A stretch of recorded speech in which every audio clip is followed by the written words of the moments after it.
বাবার অসুস্থতার কারণে শফিক যাচ্ছিল ওষুধ আনতে শহরে, কিন্তু হঠাৎ করে সে গহীন জঙ্গলের মাঝে চলে যায়।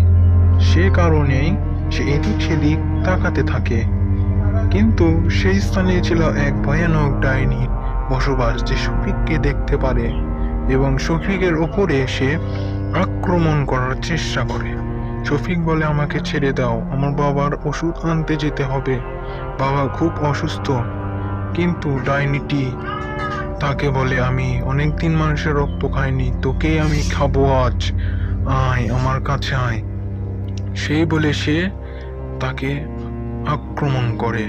শফিক প্রাণপণে পালানোর চেষ্টা করে, কিন্তু ডাইনিটিও তার পিছনে পিছনে তাকে ধাওয়া করার চেষ্টা করে এবং তার পিছনে পিছনে চলতে থাকে। সেইখানে এক ছিল পুরনো মন্দির, যেখানে এক তান্ত্রিক বাবা তার তন্ত্রমন্ত্র কাজ করছিল। সেইখানে শফিক প্রাণপণে সেই স্থানে পালিয়ে আসে এবং বাবার কাছে দাঁড়িয়ে যায়। বাবা বলে, কি হয়েছে তোমার? এই জঙ্গলে তুমি কেন এসেছো? শফিক তার সব ঘটনা খুলে বলে তার সাথে কি কি হয়েছে। ডাইনিটি সেখানেও পৌঁছে যায় এবং বাবাকে দেখে রাগান্বিত হয়।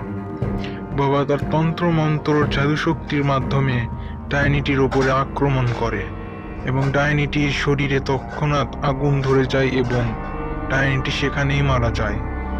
এবং তান্ত্রিক বাবা বলে, তুমি এখন বাসায় চলে যাও, তোমার কোনো ভয় নেই। এবং শফিক নিজ বাসায় ঔষধ নিয়ে চলে আসে।